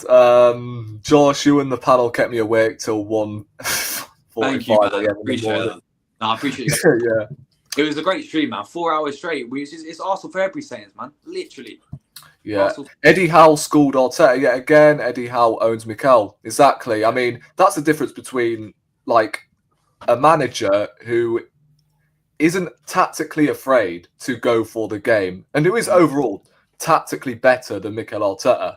Like, he's missing two of his most important players. And I think I put in your chat earlier that Newcastle, every time Bruno Guimaraes is suspended, right? Since he moved in January in 2022, he has missed 7 games. Newcastle have been winless in 7. So literally all 7 games. Bruno Guimaraes has been injured, suspended for any games for Newcastle. They've not won. As soon as they play us, mate, they win. Written in the stars. Havertz rating for yesterday, -29. I think he's lucky to get that, you know. The season's done, guys. Yeah, I agree. I don't see us winning the FA Cup, the Premier League, and the Champions League. Please, just give your head a bubble. Please. You hurting my feelings saying mean things about Arteta. They got Oh, it was the ball. You know what? I've not even spoken about that today because I honestly can't be asked. No, he was moving like a little bit, but yeah, I couldn't be bothered to be waffling on about that because it's honestly just pure delusion. And I think, you know what, on second thought, I don't know about you, Josh, but again, I know we love to criticise these journos, but again, like, why are they asking him that question in the first place? Yeah, exactly. So we can name Arteta deluded all we want, but yeah, these journos are honestly like they're embarrassing. Because other managers have made excuses about that in the past. They're absolutely embarrassing. Why they always ask these shit questions as well in press conferences, man. All this PR like questions. It's like these press conferences are a joke. That's like I used to do all the reactions, yeah, but that's why I can't be asked anymore because it's just the same BS every single week. They're the same questions every single week, man. Not once did they actually challenge a manager and actually ask him proper questions, you know. But they won't because it's all PR, man, and they all do it before anyway. You know, he'll get questions to ask. You know, if can I ask that? Can I? And then you know that's why it's all PR, man. But it's just stupid, man. Yeah. Arteta is a control freak. You know what? I think he's been forced to control the whole flipping club at the moment because these Cronkies are yes men. Yeah. We ain't got Yeah, a they boss, don't have want to you? win. So The players I have don't got a blame manager, Arteta but the for manager ain't got controlling a the club, manager. to be honest. We need a sporting director that's going to come in, give him players to hopefully, integrate into his flipping team, and he's just not had them. And as I said earlier, Josh, yeah, that we keep hearing about, we're going to attract better players, top players when we're in the Champions League, when in reality, we attracted better players when we were in the Europa League. Man like Aubameyang, man like Partey. We even attracted All Nicolas Europa Pepe, League. who's one of the best wingers in Europe Yeah. that season.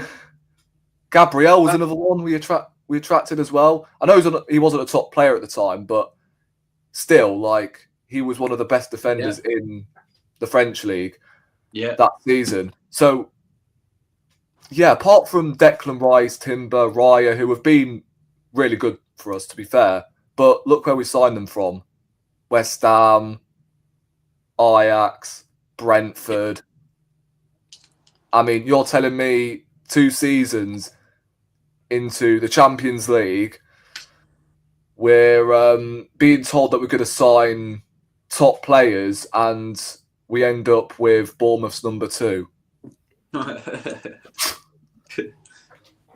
Crazy. And he's 35 years of age as well. That's mad. Yeah. Yeah, no more signings under Arteta. He's ruined our players. Like, how many players have fucking regressed under this manager, Josh? Too many, man. It's just too many. And some of the players as well, like I'm seeing Martinelli. It's such a shame. This guy in his first season, balling out. Yeah, absolutely balling out for us. We thought we got a gem on our hands, signing from the 3rd division of Brazil, wherever it was.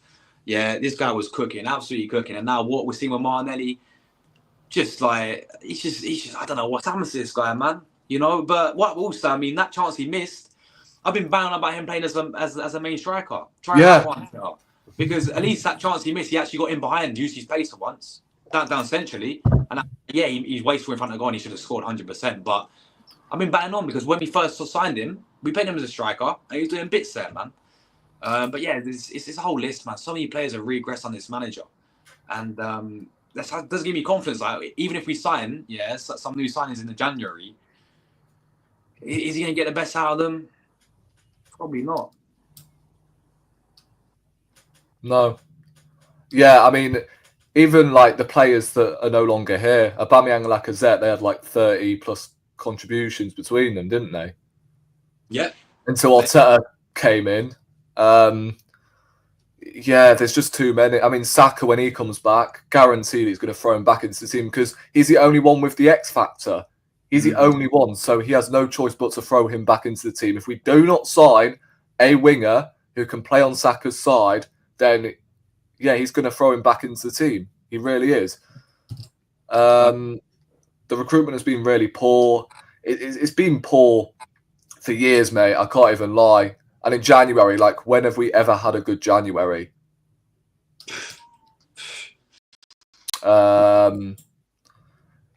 Sorry, I know it's a Tottenham player praying for Bentancur. Oh yeah, Tottenham and Liverpool are on tonight. Something happened in that game. Yeah. What's happened with that? Bentancur must have gone down because, I think Twitter was on about something. Yeah. Something must have happened. Rory Arteta wants full control, and that's the reason Edu left. He didn't want to Marino. You know what? I think Arteta must have wanted Zubamendi, but Edu obviously went to Real Sociedad and got the wrong player. That's probably what happened, And then when we wanted Pedro Neto in the summer, he got Roberto Neto from Bournemouth. Oh my god. Matthew Lehman in the chat. Tom, you are a fraud. Bro, you're a fraud. You're a mutant. Take the mic. Oh gosh. Who's sorry, go back to that comment. Go back to that comment. Yeah. Go on. Who's the one in English, yeah? Yeah, which names got called out in the register, but you couldn't answer because your gob was full of food. That's class.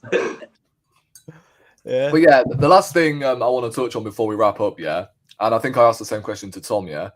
Yeah. Josh, where do you stand with this manager at the moment? Like, do you want him sacked, like, literally right now, like I am at the moment? Because I'm in a situation where I feel like the job he's done, I don't want him to, like, tarnish anything he's done in the past. Because if we're continuously playing like we are at the moment, then he's going to lose a lot of the fans, like he did in the lockdown days. Yeah, facts. Yeah. So we're better off. So he's better off just leaving, because he knows he's taken the club as far as he can. But yeah, what do you make of? Yeah, mate. For me, I think he's taken as far as he can. I think this is it for him. And this doesn't take away the fact of the job that he's done, as you rightly said, man. Like, and that's why, you know, if he came out, and this is the only way I see him leaving, by the way, is if he resigns. Yeah, if he comes out and resigns and he says he's took it as far as he can, then I think so many, even fans who'd want him out from the first place, probably respect him for that. But at least he came out and been, you know, he's came out and said, hold his hand up. He said, you know, I've taken as far as I can, and I'm going to move on now. Fair play. Yeah, Willian. Bit like Willian. Yeah, but I think, listen, at the end of the day, right, I think he's taken us as far as he can, if I'm being real with it. And it's not a bad thing. I think the job that he's done has been really good to get us back up there competing. Nobody's going to take that away from him. You know, we were in the gutter. He's got us back up there, you know, competing for league titles where we should be. It's just about getting it over the line. And I just don't think he's the guy to do that, in my opinion. I think we've seen it over and over again when it comes to the, you know, when it comes to crunch time, when it comes to, example, these cup competitions. Ever since he won it 5 years ago, or however long it was now, we just don't go far in them anymore. Yeah, all right, cool. We got semi-finals of this one, but when it actually mattered against a Newcastle side, well-organised Newcastle side, we got found out. Yeah, you know, last season, FA Cup, Carabao Cup. You know, ever since he's won the cups, we don't do well in them. Like Carabao, FA Cups. Of course, coming up Sunday, right? I don't think ever since he's won it, we got past the fourth round of the FA Cup. Ever since he last won it, so the cups he don't take seriously. People will say, "Oh, but that's because he's focused on the league." Well, again, when it comes to the Premier League side of things as well, the guy's proved, yes, he's got us up there competing, fair play. But when we, you know, example, had it in our hands in that first season, we capitulated. That second season, all right, you know, we got probably our best season that we had under him last season, you know. But again, we still fell short. It's come year in, year out, the guy can't get over the line, you know. And then finally with the Champions League as well. Again, when it comes, and it's not just him in Europe, but Arsenal in Europe as well. Like over the recent years, we don't act like a big club in Champions League. We get embarrassed. This is why we moved to the Emirates, was to compete with these European elites, and we get embarrassed by these teams in Champions League. Last season against Bayern Munich, an awful Bayern Munich side with Thomas Tuchel, and they did us, man. And I just don't. I would think when it comes to crunch time, he's proved that he can't get us over the line. He's proved that he can't deliver with the money that he spent as well. And it's the fact that we now need, with the money that he spent, we now need about 4 or 5 positions still. You know, this is his players now. This is like, there's no more excuses for this manager. You know, this is his squad chosen by design, his own players. You know, he's had the full backing from the Cronkies, but they are the biggest issue, because we can all say that we want Arteta gone. Yeah, people who want him out, cool, yeah. But we, as I said, the only way this guy leaves is if this guy comes out and resigns, yeah, because the Cronkies, he's got a new contract extension. He will stay for another 3 years, yeah, even if we win nothing. We'll be finishing top 4, and they'll lap it up and they'll accept it. Because it's what they did with Wenger as well. And you know how the Wenger got out, guys? Because fans done the banners, fans went to the stadiums, they emptied the stadiums. I remember the game against Man City, fans like, you know, leaving the stadiums, and that plays a big effect to the Cronkies, yeah? Massive effect. It's all money at the end of the day. So that's honestly the only way. But we know with all the buzzwords, all the process, all the phases, all the projects, all these words now, right, they mean nothing right now. Yeah, because this is 5 years deep. This is a lot of money down. And, you know, it just doesn't look like we're getting over the line. And that's the biggest thing for me. Trophies matter for this football club, man. You know, we can't keep going trophyless year in, year out. So I think it's done for me. I just think fair play for the job you've done, mate. But I think it's time to get someone in who can just go over the line and get a winner in, get experienced manager in, winner mentality. You know, get him. Who are you getting, Josh? And this is a thing, like, yeah, exactly. Like this is what we got told yesterday. But a few people in the chat, oh, we can't replace Arteta because nobody's there. As you said, Rory, I think you said like, oh, let's shut the club down then. Actually, like, at the end of the day, right? There's plenty of managers, and people say, oh, but you got to change the whole style of football. Oh, mate, have you seen the football we're playing right now with his manager? Have you seen his football right now? It's like there's so many out there for me. Yeah, the big one I want. I said it yesterday. I'll say it again. Is Simeone. That's the guy I want. That's the main guy I want. Yeah. But he's stayed really low to Atletico Madrid. He may stay there. He's top of the league right now, I think, with them anyway. But yeah, he's the one I really want. Yeah, I don't care about the football, right? That guy competing with Barca, Real Madrid, two of the biggest clubs in the world. He nicked a few La Ligas off them, right? He's got an insane home. Have you seen his home record in Europe as well? This guy, they're incredible, man. Absolutely incredible. That guy and the character of him as well. This guy ain't no yes man. This is Simeone we're talking about, So someone like him, the thing is, the board won't accept it, will they? No, exactly. They won't. Yeah, exactly, man. Because he's his character. But yeah, I mean, you got Inzaghi out there. Inter rating really highly. Alonso, he may leave Leverkusen soon. He's already proved that what he did Invincible and what he did with that Leverkusen team as well. You got the likes of maybe he won't come, but Zidane's out there. There's so many out there, man, that I think would come in and get us over that line for sure. I mean, Nagelsmann, if you want to go with a younger route again and similar style of football, people talking about, go for Nagelsmann then. And the one that I said yesterday as well, right, which you may be a bit surprised because it's international football, but I tell you why I'm thinking this, yeah? You guys may disagree, but I'd even go for, Scaloni, the Argentina manager. Yeah. Because I'll tell you why, yeah? Argentina before Scaloni, like, they hadn't won the World Cup since Maradona. They ain't won the Copa America since 2000 and whatever it was, like 2002, whenever it was, yeah? But Scaloni came in and he got them over the line. Messi was getting criticised because, oh, where's your World Cup, Messi? Oh, where's the international, trophies? Argentina was in the mud. Scaloni comes in and wins them 2 Copa Americas and wins them the World Cup. Like, he's proved that he can get them over the line. But maybe that's the difference in international football. But yeah, for me, there's plenty of managers out there, man. But I think the bigger picture is the Cronkies will keep Arteta for another 3 years, and it is what it is, really. Yeah, so you would sack him now, or end of the season? I would. I'll save the season because I still think if we get a proven manager in, we can still push the Champions League. We could push and sign some players, hopefully push for the Premier League and push for the FA Cup. So yeah, I would. Yeah. By the way, just before we actually do finish, I've just seen this pop up on Twitter, which I think Josh you'll be interested in doing a transfer show about. Zinchenko. Oh, okay. This Trossard has rejected Arsenal's recent contract offer, and there were breakdowns in negotiation before Christmas. What do you guys make of this? Because obviously he was adamant on signing a new contract, and now it seems like he's rejected the offer. And I think his ego. Tear out, Rory. It's true. It's true though. Because are we going to see the same problem that he had with Roberto De Zerbi? Yeah. I was going to bring that up. I think his ego is slowly starting to get the better out of him. He's a great player. I think he's been a good player for Arsenal, but I think his ego is slowly starting to get over him, like it was against Brighton. Yeah.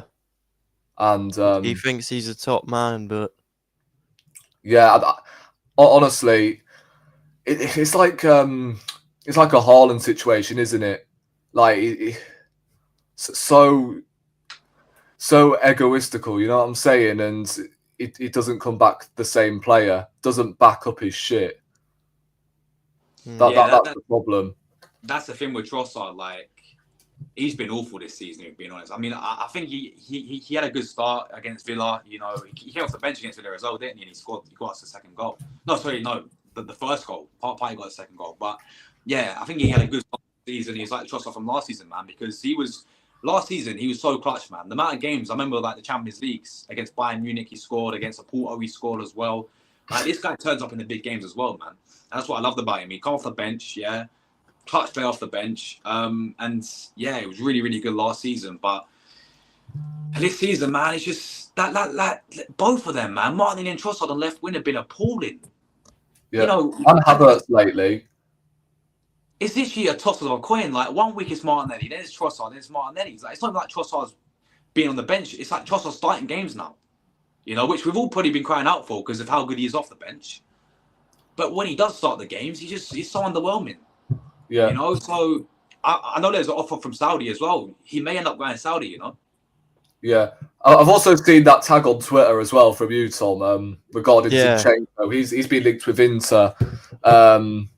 Yeah, I mean, I would happily drive him to Inter myself, to be honest with you, if it means that we are going to play him as a left back, which is looking likely. I mean, that's another thing that we've criticised this manager for. Like, why not try something different? Why always, like, whenever he does make something different, it's always like the wrong moves. He's playing players out of position instead of trying something different, playing players in their like actual positions, if you know what I mean. And I think we could do with him in midfield at the moment. He can't do any worse than Moreno. And Declan Rice, I don't know about you, but I honestly don't know where he's supposed to be playing at the moment. Is he a 6? Is he an 8? Is he a 10? Like, this is his £100 million signing. That's another player he's regressed because he's playing in the wrong position. Team of the season last year, and he's playing as our Frank Lampard, our David Silva. Like, you know what I'm saying? It's just, I don't know what he's doing. And then Kai Havertz up top. I mean, I got stick for calling this guy almost overrated player. Like, I said it right at the start of the season when I was doing like season predictions, and I've actually pinned the tweet, so it's literally at the top of my page. And I put Havertz is literally our most overrated player because we treat him like it's fucking Van Persie. He's going to be our next Van Persie, and he's going to bag 20, 25 goals because he obviously scored 13 last season, and obviously he played the second half, most of the second half up top. And then this season, oh my days, if Kai Havertz spends the whole season up front, just imagine how many goals he's going to score. And this is why I called him overrated, and you're starting to see why. Because the guy just isn't a goal scorer and never will be. This guy was a failed 8, and now he's a failed 9. Like, he's not even a false 9. He's just false, mate. That's what he is. He's a false signing. And he could go down as one of our worst signings that Arteta's ever made. And I've been sort of sitting on the fence with this, to be honest with you. I've kind of been defending Havertz in a way, and yeah, no, there's not been worse signings than Kai Havertz, surely. The problem is, a lot of people, do you remember when we signed Pepe? A lot of people criticise Pepe week in, week out because of the price tag, yeah? Exactly, yeah. When Havertz started, you know, they all suck him off. And this is the thing for me. Like, Havertz, I actually like, I think is more down to the manager in terms of how he's using him, whereas down to him. Because, as I said earlier, like last season, this guy was on some good form, man. You know, but he was playing, you know, down the middle. He was in the box scoring goals. But now, you see his manager put him right wing. And it's not just like yesterday actually played him on the right wing. It's like he's been drifting out there week in, week out. I don't get it. What is his obsession of playing him on the right wing, Arteta? Or like making him drift out, just keep him in the box. Where and again, as I said earlier, you put this guy back to the midfield. What are you doing with him? Just leave him. Yeah, what he was doing, scoring goals last season. So I look at it more in terms of the tactics side of him with Arteta. But yeah, I do agree, mate. Like, he's, you know, as we said, like, a lot of money spent, couldn't work. If, you know, a foul left number 8, and yeah, man, he just doesn't look good. And he is, man. I mean, obviously, I asked the same question to Tom early on in the stream, but how many Arsenal strikers we have had in the Emirates era are better than Kai Havertz? But better, you're saying? Better, yeah. Mate, I think there's a whole list, if we're being honest. Aubameyang, 100%. We still miss Aubameyang. We should be. It's not obviously Van Persie. Probably even Lacazette, mate. I honestly like Lacazette on the Emery, mate, in his first couple of seasons cooking with Aubameyang. Welbeck. Giroud, Welbeck. Yeah. I'll take current Danny Welbeck. Man like Lord Bentner. Yeah, Bentner. Yeah, I mean, the only players that you can say are remotely worse than Kai Havertz are Sonogo, Nketiah, and Shamak. Those are the only three. I'm sure Tom disagrees. But yeah, Sonogo, Jesus, that guy, man. Oh my days.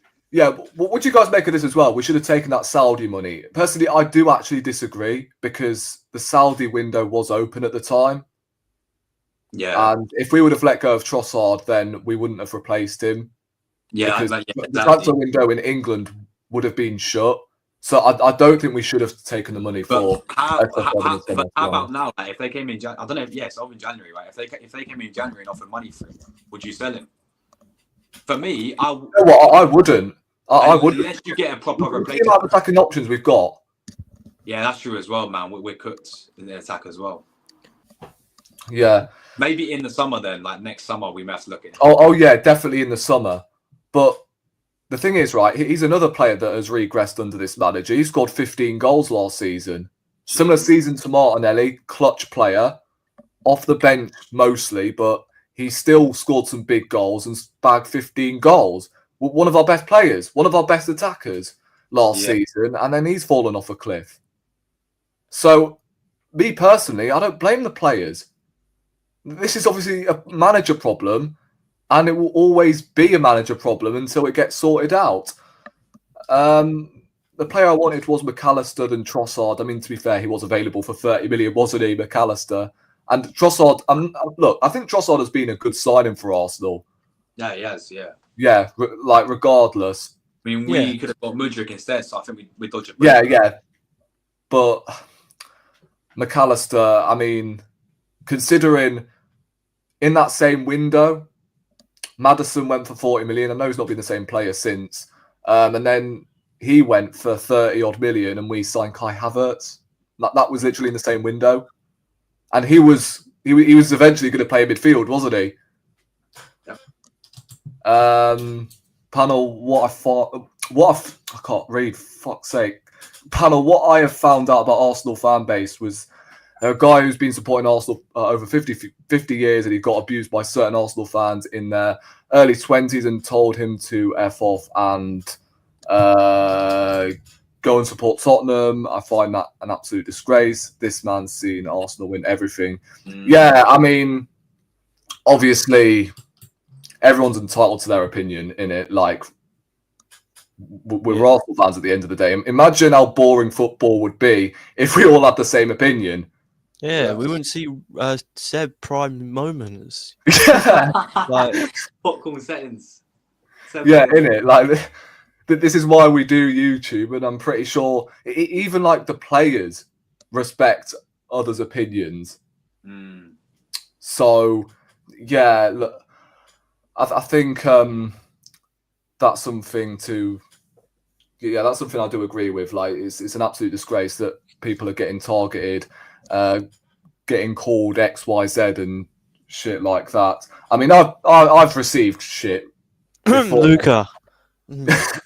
Oh yeah, man like Luca talks bollocks. But yeah, I've received stick in the past. Like, oh, you know nothing about football. All of this gimmick, and I'm like, well, yeah, good one, mate. It's always the faceless mugs, ain't it? Who don't have the balls to set up a YouTube channel themselves. But yeah, guys, I think we've been going on for like an hour and 48. It has been a lit show. I've got to be doing more of these often. Appreciate you both taking your time coming on the channel. Josh, have you got anything coming up this week on your channel or? Yeah, obviously tomorrow. What's the date? Is it Thursday tomorrow?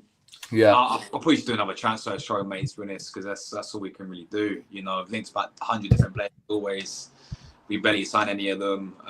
So yeah, I'll probably do that, and then I'll probably do a preview for the Man United game, FA Cup coming up, maybe Friday. I'll probably get a Man United fan as well, do an opposition preview, and yeah, man, it's daily Arsenal content. So yeah, every single day. we'll be live just doing Arsenal content, man. So yeah, massive game. You better not bin off the FA Cup on Sunday, man. But nah. Oh my god! If we do, it's going to be mayhem. Trust me. Yeah, bro. I think is this the first time you've done it live and I've been on the channel? I swear it is. It's got to be. I swear. I think it is. You know. You've been live, you know. But nah, big up. Yeah, I've got to do more of these. You know, it's just because obviously my StreamYard figures run out, and it's like 400 quid now. It's fucking joke, mate. It's a joke. Yeah. Oh gosh, I understand why you've been StreamYard off. To be honest with you. Oh mate, they're taking the mick with it. Honestly, they're taking the mick with it, man. Yeah. And Tom, what's coming up on your channel? I know you've I'd say been a bit more consistent. I'd say, no disrespect. None taken. Probably nothing. Let's keep it real. Probably nothing. I'll probably ask Luca to come on, but so you're just doing these lives because you want Luca to come on and I need to see a certain True Gooner against Luca Talks Ball. So oh yes, that'll be cinema. I'll happily host that. 100. You know what? It could happen on my channel because you know what? Me and him have been quiet. Like me and him don't really have beef. It's just I can't really stand him. So I could actually get him on. That'll be oh gosh. I'm going to have to, as well as live streaming it, I'm going to have to like clip the the debate in it because that's got to be a video, like a pre-recorded video and a live stream at the same time. I think that'll be cinema. But yeah, in terms of content for me, I mean, obviously my watch along streak came to an end yesterday. Yeah, man. Yeah, I mean, I was better off not doing a watch along, to be honest with you. I mean, it was good whilst it lasted, but yeah, I'm back to doing watch alongs and Arsenal letting me down again because that was the case before I started doing watch alongs again this season. Yeah. But yeah, I might do a watch along for the Man United game and then match reaction straight after. And you know what? I actually did the match reaction for the Newcastle game on my like lunch break at college.